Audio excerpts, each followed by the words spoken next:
Buenos días y bienvenidos a mundodesconocido.com, otra vez con todos vosotros.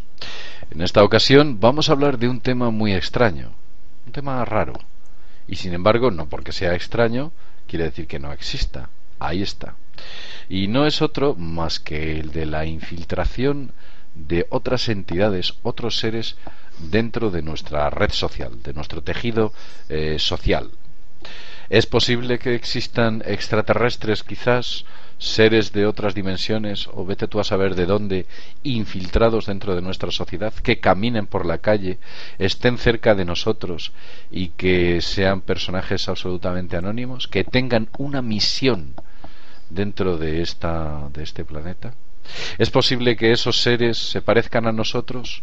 ¿Es posible que se parezcan tanto que incluso sea casi imposible distinguirlos de nosotros? Bueno, para ello, para charlar de este tema, tenemos a Javier Pérez Nieto al otro lado del hilo. ¿Qué tal, Javier? Buenas tardes. Muy bien, buenas tardes, José Luis. Ya ves qué tema. Extraterrestres. Sí, muy interesante, sí. Extraterrestres entre nosotros, hay mucho que hablar. Una infiltración de otras entidades que no sabemos exactamente de dónde vienen entre nosotros. Hay testimonios, gente que ha hablado con ellos, gente que ha recibido informes, personas que han recibido incluso aparatos tecnológicos de esas entidades, informes tecnológicos muy interesantes en los cuales se exponían ideas revolucionarias. ¿Tú crees que puede existir alguna quinta columna de seres ajenos a los humanos mezclados con los humanos? Sí, creo que pueda ser así. Aunque quiero matizar el asunto de la quinta columna, porque la quinta columna, claro, hace referencia a esa disidencia dentro de esa facción a la que pudieran pertenecer estas entidades de carácter extraterreno, y que pudieran estar utilizando o buscando un apoyo en nosotros. Hay un caso que es quizás el más conocido. Habrá mucha gente que esté viendo el vídeo y no sepa de cuál estamos hablando. Es el llamado caso Humo. El caso Humo. El caso Humo es de los más flagrantes, en el cual unos seres con aspecto nórdico, de hecho, ellos dicen que llegaron a la Tierra, descubrieron la red social de la Tierra y con los años hubo varias expediciones, se iban rotando y ya finalmente se mezclaron dentro de nuestra red social. Dice que ellos evidentemente no trabajan, ellos no se relacionan, como no tienen amigos, vecinos, no tienen este tipo de relaciones, no las tienen, pero están dentro de nuestra red social y nos vigilan desde dentro.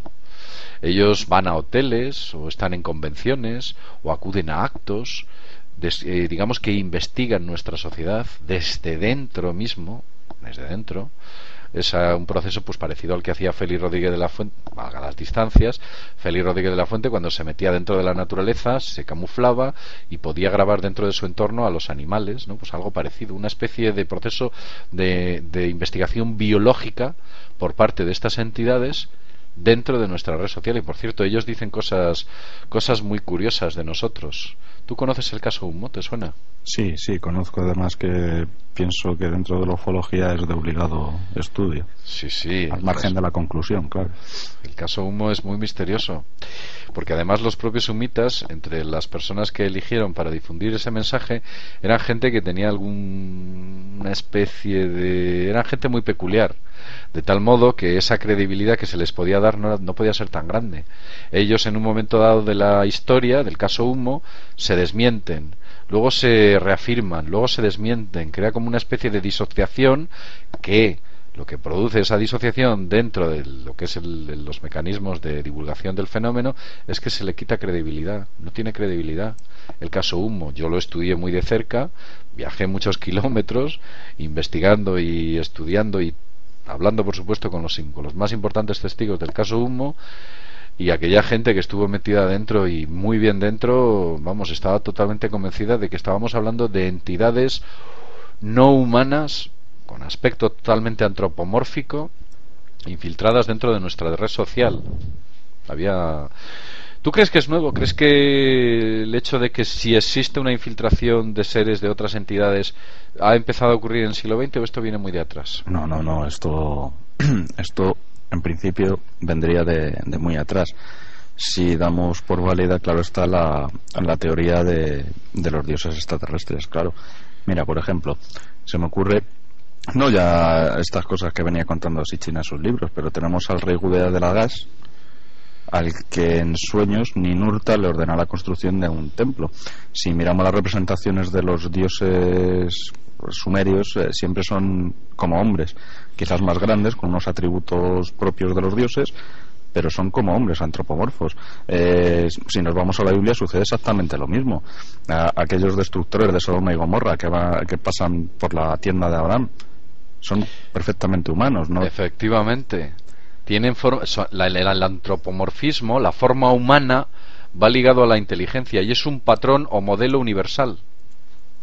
Efectivamente, de hecho, yo supongo, y ya hablando desde un punto de vista más científico, que las cosas tienen su forma porque son la forma más eficientemente energética. Por ejemplo, una pompa de jabón. ¿Por qué esa pompa de jabón es así redondita y con esas cualidades? Pues porque es una forma eficientemente energética. Si no, tendría otra forma. Así es, efectivamente. Y el caso de la infiltración de estas entidades es alucinante. Yo voy a hacer un breve relato sobre el caso Humo. Ellos dicen, fíjate cómo empieza la historia, esto lo cuentan ellos.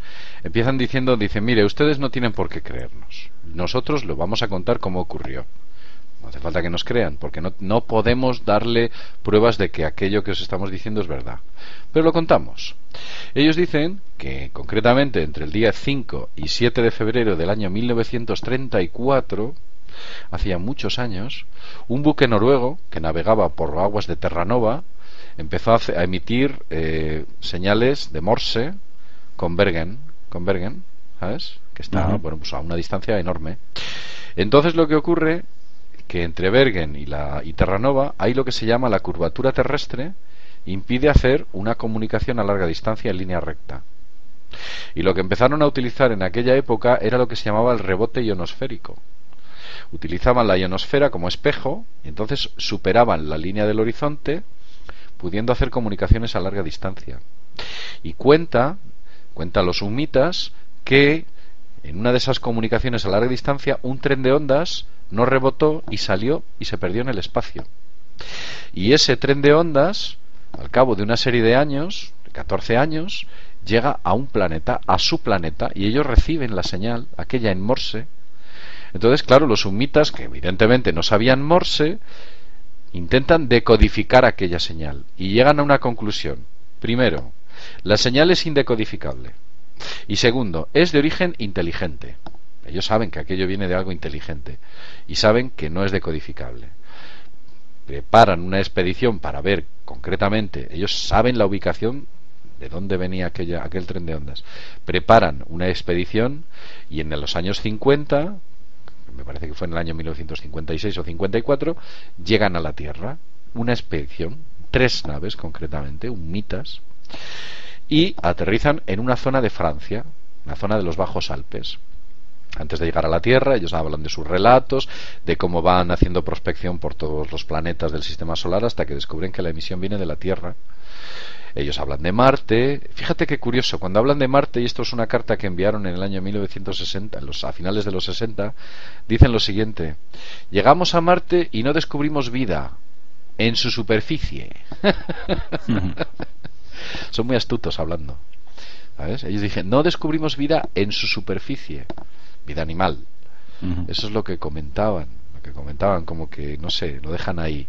Pero bueno, se centran un poco con la cuestión de la Tierra, entran en contacto con la Tierra y a partir de ahí comienzan sus peripecias. Y en el año 2000, porque las cartas se han estado recibiendo durante 40 años. Imagínate mantener un fraude a ese nivel, 40 años. Bueno, pues llega en el año 2000 o 2001 una carta que recibe un señor francés, recibe por parte de estos humitas, que se identifican como humitas, hacen una larga exposición de lo que ese señor francés había preguntado en un foro, curiosamente, y ellos se identifican. Dice, mi nombre es tal, y le respondemos a esas dudas que usted tiene. Y en una de esas respuestas, ¿sabes lo que dice los humitas? No. Dicen, verá, en la Tierra hay, aparte de nosotros, hay otras entidades iguales que nosotros infiltradas dentro de su red social, como personas normales, pero no lo son, son de otro planeta. Y dicen lo siguiente: a diferencia de nosotros, ellos no se dan a conocer.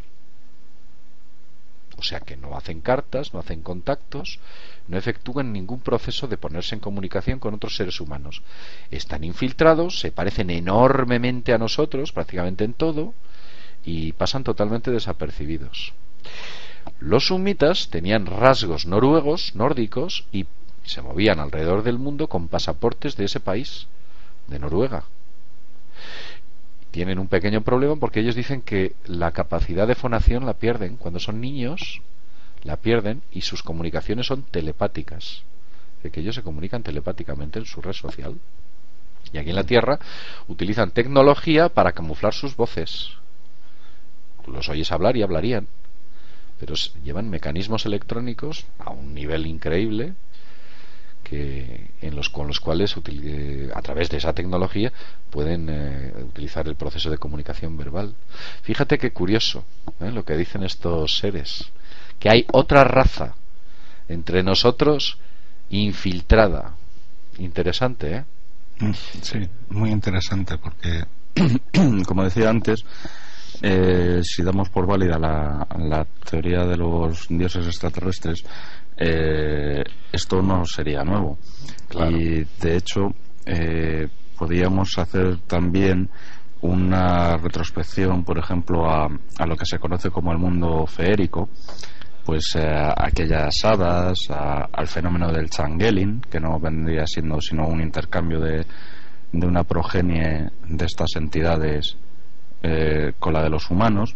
O sea, es decir, estas entidades, bien porque fueran lo que conocemos como incubos, súcubos, que vamos a decir robasen algún tipo de material genético, como puede ser el esperma o los óvulos de sus víctimas, sí, engendrasen y luego sustituyesen esos engendros por la descendencia pues humana. De esto hay mucha literatura. Claro, claro. Crean hibridaciones de entes iguales que nosotros, que no son de aquí y que se mueven entre nosotros. Efectivamente. De hecho, también yo en mis viajes, que también me he chupado un montón de kilómetros, por ejemplo, para ir a Perú, y dentro de Perú, allí tienen las historias de lo que ellos denominan los gentiles.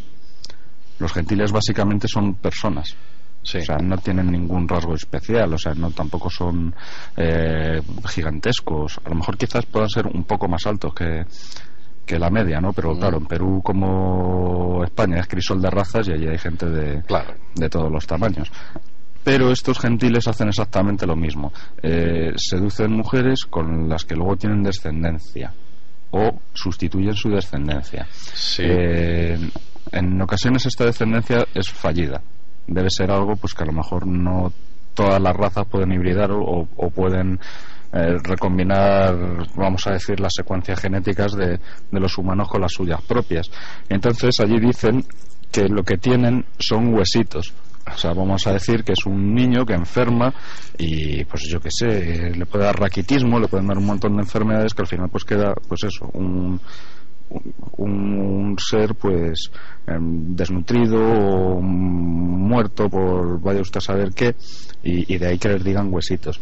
Sí, de ahí hay muchos relatos en el mundo. Luego, por ejemplo, podríamos hablar, ya había Paracelso, ¿no? Y de estos seres feéricos, sí, también enlazando con la tradición griega, aquellas ondinas. Y te voy a decir por qué ondinas, porque generalmente muchas de estas entidades vienen del mar.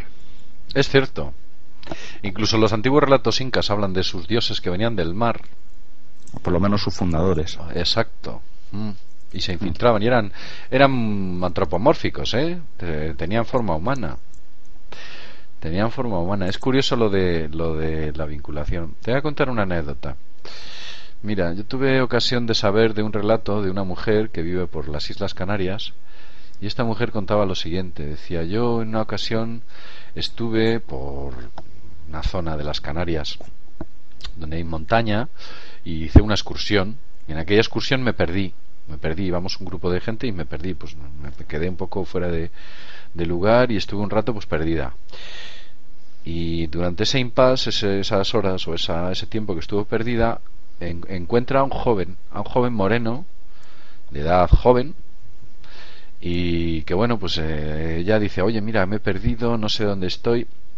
Y este chico, o este ser, empieza a hablar con ella y le dice, bueno, no te preocupes, ya verás como tus amigos aparecen pronto. Y entablan una conversación, están un rato hablando. Y ella se da cuenta que en esa conversación descubre que ese tipo, ese chico, como que sabía demasiadas cosas de ella. Algo raro ocurre ahí. Y ya se va dilatando la conversación y las cosas van saliendo a la luz. Y finalmente ella, claro, dice, bueno, vamos a ver, ¿cómo es posible que tú tengas tantos datos de mí? Y él se destapa, de alguna manera, diciendo, mira, verás, yo no soy de este planeta, soy de otro mundo. Y, bueno, pues sé de ti a través de nuestra tecnología, sé cómo estás, quién eres, de dónde vienes, yo sé todo de ti. Pero no te preocupes, nosotros estamos aquí, él le comenta a la chica, estamos aquí en son de paz, no intervenimos, no hacemos nada, somos observadores. ¿Qué quiere decir Anunnaki? ¿Eran Anunnaki o los Watchers? Sí, no, perdón, que estoy confundiendo totalmente a las personas. No, los observadores, los vigilantes del cielo de Enoch, claro. Eso efectivamente, sí. Los vigilantes eran observadores, vigilantes, y estaban ahí, vigilando de manera expectante a ver qué pasaba, qué ocurría, como una especie de, bueno, pues igual que aquellas personas que se dedican a investigar la zoología, la naturaleza, se camuflan en el entorno y pueden observarlo in situ. Estos hacían lo mismo, se quedaban observando las guerras, los dramas, los desastres, todo lo malo y todo lo bueno. Se quedaban observando, claro, evidentemente sin capacidad de intervención, no intervenían. Es como, por ejemplo, cuando alguien que se dedica, como ya he dicho antes, a investigar la naturaleza, ve como un depredador devora a su presa, no interviene para salvar a esa presa. Pues ellos hacían lo mismo, se sentían en ocasiones impotentes, ellos lo contaban, decían, nosotros nos duele mucho ver lo que está ocurriendo, pero no podemos intervenir, lo tenemos prohibido. Ellos decían así, tenemos prohibido la intervención. Entonces hemos quedado que puede existir una serie de entidades infiltradas dentro de nuestra sociedad, unas de ellas que vienen de otros mundos. Pero escucha, hay otras que no vienen de otros mundos, vienen de pero de otras dimensiones. Y esas son las entidades extrañas que hacen cosas ilógicas, porque nuestra lógica no es capaz de comprender su lógica, así como un calamar tampoco es capaz de comprender la lógica humana. Entonces, cosas que para nosotros nos parecen ilógicas, estas entidades las hacen. E incluso Salvador Freixedo hace una larga exposición en uno de sus libros contando un relato de una mujer que se llegó a casar con uno de estos seres. Y habla de su muerte, la extraña muerte que tuvo, cómo desapareció. Decía que era un gran atleta en el mar, que era capaz de estar bastantes horas bajo el agua, que era un hombre muy inteligente, que era una persona muy preparada, que parecía predecir el futuro, que nunca le faltaba dinero y él no trabajaba, era un hombre que tenía capacidades y recursos, de cómo él antes de morir lo avisa y advierte, dice, yo esto se acaba, yo ya me tengo que ir, de la extraña muerte que tuvo una extraña muerte en la cual le ingresan en un hospital. Entonces en ese hospital le dan por muerto porque sus funciones vitales desaparecen, pero es que es curioso porque él, y esto lo cuenta Freixedo, él dice que su esposa jamás le vio ir al médico, nunca le hicieron una radiografía ni un análisis de sangre, nunca estuvo, nunca, jamás. Y es más, ella dice que jamás le vio herido, una herida, no vio nada, ningún tipo de atisbo que hiciera pensar que aquella persona era un ser normal. Ella contaba que, por ejemplo, cuando conducía el vehículo, conducía como una especie de piloto, de superpiloto, que tenía unas capacidades sobrehumanas, digamos, en lo que es el aspecto físico, psicomotriz, un hombre inteligente y un gran atleta. Él estuvo bastantes años casada con esa entidad. Era una persona que le daba mucho cariño a ella, la cuidaba, la vigilaba, y un buen día dijo que se iba y se fue. Y cuando estaba en aquella cama del hospital y le dieron sus funciones vitales, vieron que no existía. El relato yo lo estoy contando muy vagamente. Podéis acceder a los libros de Freixedo. Concretamente no sé cuál es. No sé si es Defendámonos de los dioses o uno de estos.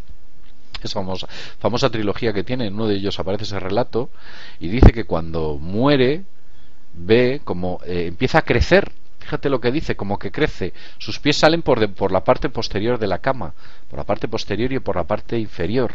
Se hace enorme y de repente desaparece. Un misterio enorme. No hay restos de esa entidad. Y eso hay datos médicos que revelan que aquello que se estuvo contando que fue cierto.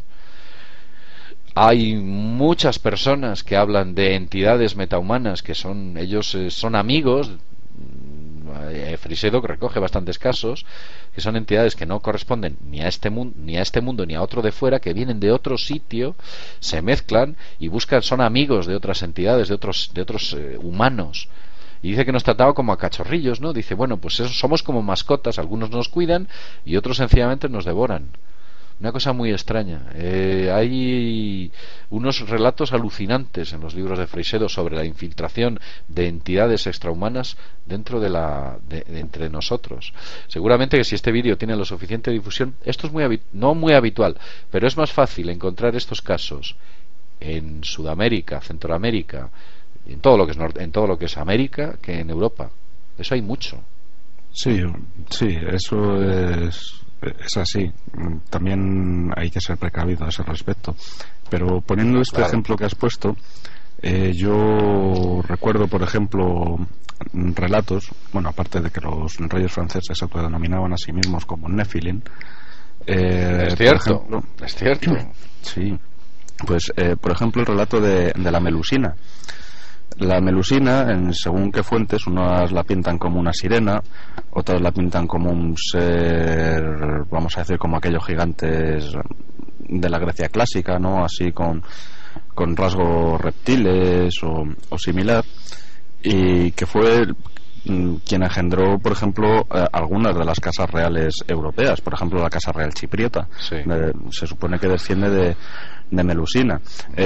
Melusina era pues una mujer normal, pero en un momento determinado ella, digamos que ella hacía, pues vamos a decir, como un ritual.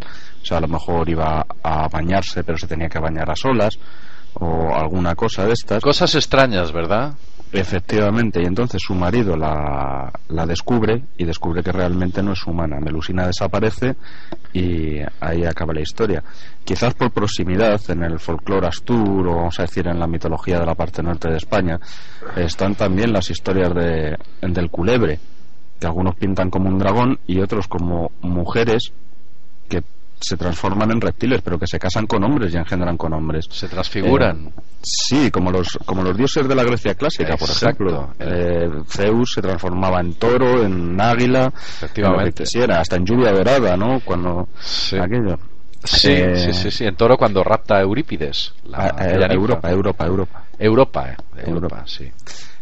Entonces, claro, hay una, por ejemplo, lo que he dicho antes de las ondinas, esas ninfas también, que imponían a sus maridos una condición que si era violada ellas desaparecían, y aún así podían casarse y tener descendencia con los hombres. No sé, hay multitud de relatos que si tomamos, como he dicho antes, por válida la teoría de los dioses extraterrestres, pues sí que avalarían esto que estamos diciendo, que existiesen una serie de entidades metahumanas de carácter extraterreno infiltradas en el tejido social, vamos a decir, de los humanos, claro. Pues yo te voy a contar una anécdota personal, algo que me ocurrió a mí muy de cerca. Algunos puede que digan que es una tontería, pero otros quizás no. Verás, corría el año 1900, no, era ya el año 2000. Yo estaba muy metido dentro del caso Humo. Había recorrido, como ya dije, muchos kilómetros y recibimos informes, otra persona y yo, de un japonés. Un japonés se llamaba Hitoshi Kato, un japonés. Unos informes increíbles, pero además es que este hombre escribía compulsivamente. Unos informes que todavía tengo guardados, y requerirían muchas horas de análisis de sus fórmulas matemáticas, de las conclusiones a las que llegaba, de lo que ahí decía. Bueno, pues esos informes, el primer grueso volumen de informes que recibí, me lo enviaron en un sobre grande, en un sobre que vino desde muy lejos, lleno de sellos, y aquel sobre no estaba matasellado. A mí me extrañó. Pero bueno, pude pensar que quizás lo habían matasellado con matasellos ultravioleta. Por entonces yo le dije a mi actual exmujer, entonces era mi mujer, ella recibía los paquetes en su negocio, porque debido al horario que tenía, pues le permitía recibir de la documentación que yo, bueno, pues solicitaba o aquellas cosas. Pues dentro de su negocio, pues el cartero solía llevarle pues aquellas cosas que iban a mí, para mí. Yo daba aquella dirección. Y entonces aquel día le pregunté a mi exmujer, la dije, oye, ¿quién te ha dado este sobre? ¿Y sabes lo que me dijo? ¿Qué te dijo? Me dijo lo siguiente, dice, es curioso que me hagas esa pregunta, porque este sobre no me le ha dado la cartera habitual. La cartera habitual que vestía de amarillo y azul y que llevaba un carrito de correos. Y es la señora, es una señora que habitualmente lleva el correo al negocio de mi exmujer. Y dice, es curioso que me hagas esa pregunta. Digo, bueno, ¿por qué? Dice, porque no me la ha entregado. Digo, ¿y quién te lo ha entregado? Dice, un chico muy extraño, muy raro. Mi exmujer es una gran fisonomista, una enorme memoria de cómo son las personas. Ahora eso es tremendo. Y la empiezo a interrogar, la digo, bueno, ¿cómo era ese chico? ¿Y sabes lo que me dijo? Me dijo, mira, ese chico tenía la piel muy blanca, era muy blanca, pero tenía como unos coloretes por aquí, unos coloretes rosaditos en las mejillas, el pelo cortito, era atlético, pero sin ser ni grueso ni delgado, sino un físico atlético. Y la pregunto, ¿cuánto medía ese chico? Dice, pues mira, medía 1,93. Fíjate que me dijo, 1,93 me dijo. Digo, ¿cómo 1,93? Dice, sí. No llegaba a los 2 metros y no estaba por debajo del 1,90, Y yo calculo que 1,93, un chico alto. Y le digo, ¿cómo iba vestido aquel chico? Me dice, pues mira, sí me acuerdo cómo iba vestido. Iba vestido de gris, claro, totalmente. Pantalón gris, camisa gris, no llevaba camiseta. ¿Y cómo era el pelo? Dice, pues el pelo no era rubio, era como blanquirrubio, un blanco ceniza, de ese color. Un tipo raro. Y dice, ¿y los ojos? Le pregunté, ¿y los ojos cómo eran los ojos? Dice, pues los ojos eran de un azul que nunca he visto, nunca he llegado a ver unos ojos así. Eran un azul increíble, un azul que nunca había visto unos ojos de ese tipo. Entonces la pregunté, bueno, ¿mantendrías alguna pequeña conversación, no? Porque te da el paquete, hablaría. Y me dijo, sí, habló, pero muy bajito y miraba hacia el suelo cuando habló, es curioso. Dice ella miraba hacia el suelo, no levantaba la mirada, y me entregó el paquete y se marchó. Y la pregunté, ¿ya has vuelto a ver a este individuo alguna vez más? Y me dice, no, nunca más he vuelto a ver a este individuo. Curioso, ¿Quién era ese cartero? ¿Era alguno de estos seres? Estaban interviniendo el correo que venía desde, concretamente, era Múnich, me parece. No recuerdo muy bien. Una cosa muy extraña, y sin embargo ahí está. He tenido alguna anécdota más de este tipo, algunas de ellas curiosas. Me enviaban correos de Tampa, Florida, enormes, gruesos correos desde Estados Unidos, en los cuales, bueno, había un montón de sellos y aquello tampoco estaba matasellado. Nadie, no había pasado por ninguna oficina de correos. Les ponía la luz ultravioleta y digo, bueno, a ver si tienen algún tipo de matasellos ultravioleta con aquellos famosos detectores de billetes falsos. Y tampoco, no tenían nada. Habían pasado misteriosamente o habían llegado a mis manos. Y aquel sobre que aquel cartero entregó estaba perfectamente cerrado. Nadie lo había manipulado. De alguna forma que desconozco, si efectivamente era una entidad de este tipo, había accedido a la información que dentro del sobre había. Pero no sé cómo. Y esa es una pequeña anécdota que te cuento. Y es curioso porque cuando te vas vinculando en estas cosas, te empiezan a ocurrir cosas extrañas. Recuerdo que ocurrían cosas extrañas, notaba presencias, oía ruidos extraños, tenía premoniciones, me ocurrían cosas como las que te he contado y alguna otra más que quizás algún día cuente. Poco a poco fui alejándome del caso Humo y de la infiltración de seres extraterrestres o de otras dimensiones dentro de la red humana, y aquellos efectos dejaron de producirse poco a poco. Pero bueno, ahí está, un caso curioso. Ujú. Tú, por ejemplo, si tú descubrieses un mundo inteligente y tuvieses acceso a ver ese mundo, ¿qué planes tendrías para él? ¿Investigarle? ¿Dominarle? ¿Secuestrarle? ¿Destruirle? ¿Cuál es lo que harías? Quizás investigarlo. Ah, claro, es evidente. Y sobre todo, si tienes una cultura elevada y has sobrevivido por encima de la tecnología y eres una civilización mucho más vieja que la nuestra, es que tu código deontológico y político de conducta es mucho más elevado. Y eso implica que es más fácil que ellos te investiguen que te destruyan.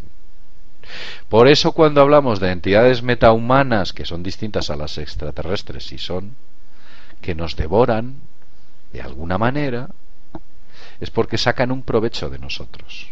Y nos podemos remitir a los libros de historia, has puesto unos ejemplos, pero es que hay muchos más. Y ahí están. De esto es un gran conocedor Freixedo, ¿eh? Tú lo sabes, habrás leído algo de Freixedo. Sí. Sí, es un gran conocedor. Él plantea sus teorías y las suelta claramente. No tiene pelos en la lengua. Es nuestro David Icke, y mucho anterior a David Icke. A Freixedo planteaba estas teorías en los años 80. David Icke es del año 2000, del 99, del año 2002, por ahí. Sí, además que no solo Freixedo, quizás Freixedo despunte más, porque realmente, claro, ha dedicado toda su vida por entero a ello, pero también se me ocurren poner ejemplos como Andreas Faber-Kaiser, Atienza, es claro, Juan García Atienza, incluso el redescubierto Luis Zapico Maroto, que ya en aquel año 56 le pusieron un montón de impedimentos, y él hablaba exactamente de lo mismo, de que no solo existían una serie de entidades metahumanas de carácter extraterrestre, sino que también estaban entre nosotros. Sí. Pero fíjate que a este hombre, además, vamos a ver, se está jugando la reputación como hizo, porque era un hombre muy ortodoxo y de repente, ¡bumba!, te saca un tema de estos. ¿Qué era concretamente? Cuéntanos la historia de Zapico. Pues Zapico era catedrático en la Universidad Politécnica de Madrid, siempre lo digo mal, en Caminos, Puertos y Canales.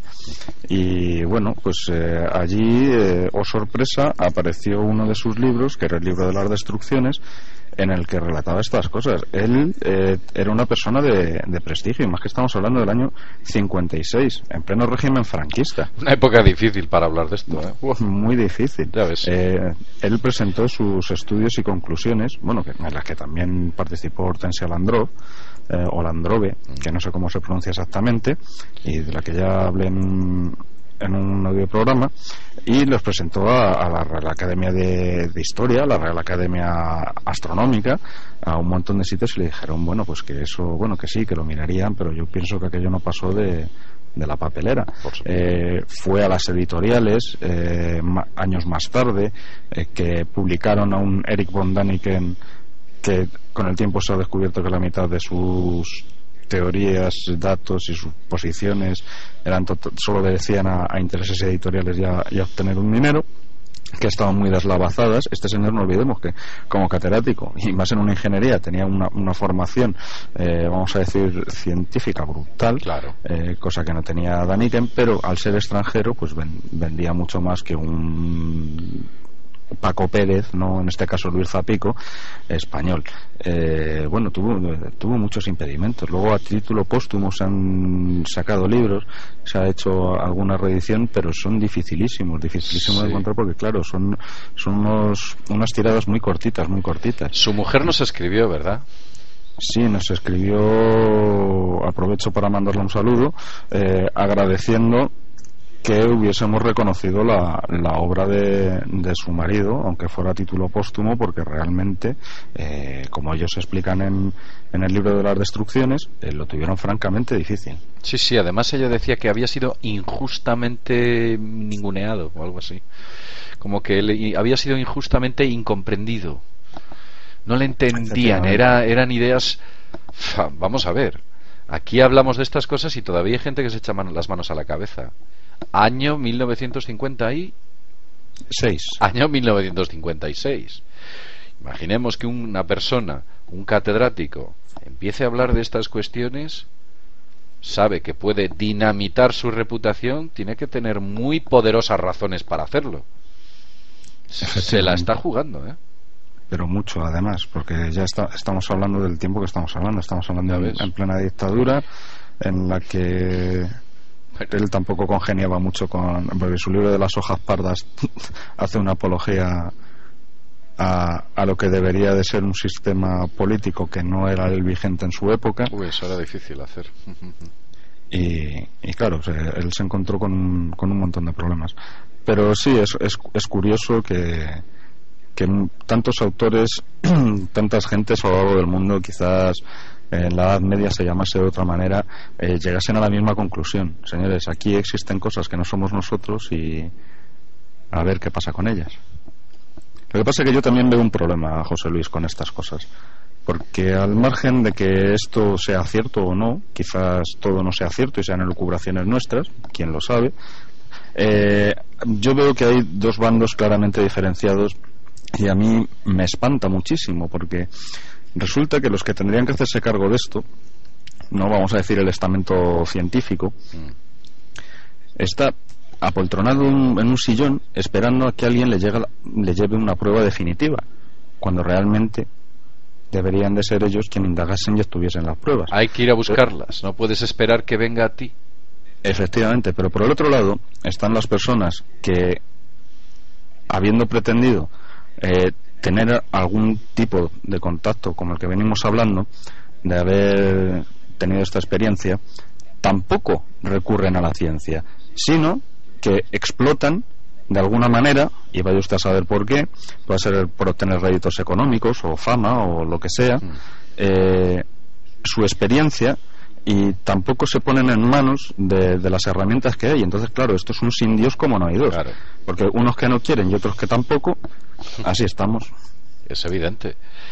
¿Cuál es el problema? Pues que a lo mejor, mira, voy más allá. Tú coges ahora mismo un artefacto tecnológico de estas entidades, se lo llevas a uno de estos científicos y lo primero que te va a decir es: mira, eso es tecnología secreta norteamericana, por ejemplo. O te va a decir: ¿de dónde has sacado esto? Esto está fuera. Pero nunca te va a garantizar de que eso que tú, esa prueba que tú le estás llevando, es de algún sitio externo a nuestra humanidad, de otras inteligencias. Nunca. Buscará mil excusas, unas peregrinas y otras más sólidas, para afirmarte de que eso que tú tienes en las manos viene de una tecnología humana pero desconocida. Algo absurdo. Mira, a mí me escriben algunas veces algunas personas, y es cierto. Me dicen: mira, yo he visto unas luces, me cuentan su relato de un avistamiento, y al final me preguntan: ¿tú qué crees que es? ¿Sabes? Tienen dudas. Entonces yo le respondo de esta manera: verás, tú sabes distinguir un avión, hay algunos fenómenos meteorológicos y astronómicos, y sabes distinguir ciertos objetos que vuelan, desde globos, helicópteros, etcétera. Tú eres capaz de distinguir esto. Si eso que has visto no se corresponde a nada, a absolutamente nada, de esos fenómenos o artefactos, tanto de fabricación humana como de efectos naturales, si no se corresponde a nada, eso que has visto es un ovni, un objeto volante no identificado. ¿De dónde viene? No lo sabemos, pero has visto algo que no encaja con lo que sabemos que puede estar en el aire o que puede hacer determinadas maniobras. No encaja. Entonces yo no puedo decirle: ¿has visto un ovni? Le tengo que decir: analízate, revísate, ¿qué sabes? Comprueba a ver si efectivamente encaja pues con un globo. o encaja con Marte, o encaja con Venus, o encaja con la Luna en un momento concreto, que yo sé que en muchas ocasiones la gente sabe perfectamente distinguir la Luna de este tipo de fenómenos. Es decir, bueno, llevamos ya un buen rato hablando sobre este tema, los infiltrados entre nosotros. Voy a dar mi opinión personal. Yo sinceramente creo que algo hay. Pienso que algo hay. No sé en qué cuantía, pero yo creo que sí. ¿Tú crees que hay algo de esto? Pues es posible que lo haya. Es posible que lo haya porque, como he dicho antes, ¿por qué tantas personas a lo largo del tiempo hablan de lo mismo, con otras palabras, pero siempre en todos los sitios? Quizás es un mecanismo psicológico trascendente y todo lo que me quiera decir alguien. Bueno, pues puede serlo, pero yo me inclino a pensar que es muy rocambolesco inventar una serie de cosas y mantenerlas, como hemos visto, por ejemplo, el caso Humo, durante tanto tiempo. 50 años, ya ves. Claro, por un interés netamente personal. Veremos a ver cuando mueran, vamos a decir, las cabezas visibles del caso Humo, si este sigue teniendo una repercusión o no. Bueno, hay un libro de Juan José Benítez, y ya para acabar, que se titula El hombre que susurraba a los humitas, que él, Benítez, llega a la conclusión final de que el caso Humo es cierto. Yo me inclino a pensar que también, que es cierto. Quizás también haya habido un proceso de dinamitación, ya no el interno, como se puede apreciar dentro de cuando se estudia el caso Humo, me refiero, sino también externo. Ha habido muchos sabiondos, porque no tienen otro calificativo, porque ellos piensan que son sabios, pero realmente lo que son payasos de feria, que se han encargado muy bien de echar tierra. Se me pasan nombres por la cabeza. Sí, varios, muchos de los que hablan también sobre pues estas cuestiones que venimos tratando de una manera más o menos. Te contaré una cosa muy breve. El otro día estoy escuchando un programa de radio dedicado estaban hablando sobre los seres reptiloides entre nosotros. El dominio es una teoría.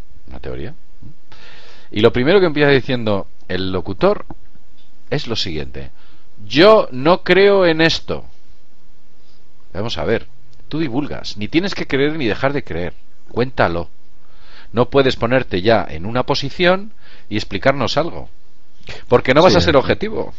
Claro, el periodismo de hoy también es una auténtica bazofia porque ya no se exponen los hechos, sino que se da opinión. Efectivamente. Y mire, a mí me parece muy bien que usted exprese su opinión, pues como hemos hecho ahora. En opinión personal puedo decir esto, pero es que hemos expuesto un montón de pruebas. Uno puede creerlo o no creerlo. Yo tampoco puedo obligar a nadie a nada. Sí. Pero predisponer, hacer preguntas inductivas, tergiversar incluso la información que se está dando, es una práctica habitual. Por eso está todo el mundo desencantadísimo con el periodismo actual, claro. Sí, la verdad es que algunos periodistas, bueno, yo no sé, pienso que se podrían dedicar perfectamente al fútbol o perfectamente a hablar de cualquier otro tema en vez de cuestiones relativas a este tipo de índoles. Pero bueno, claro. Y no solo me refiero tienen su audiencia, evidentemente. Claro, porque es lo que iba a decir. No me refiero ya, por ejemplo, a una revista como puede ser Science o Nature, ¿no? Que se dedican a la divulgación científica y más o menos tienen que defender su postura. Pero es que es a todos los niveles, o sea, cualquier cosa. Y más en estos temas que vamos a decir que son marginales o curiosidades, no netas curiosidades, ¿no? Que de alguna forma entretienen, pero que defenderlas o manipularlas lo puedo obedecer a eso, a brillantar tu ombligo para seguir mirando. Sí.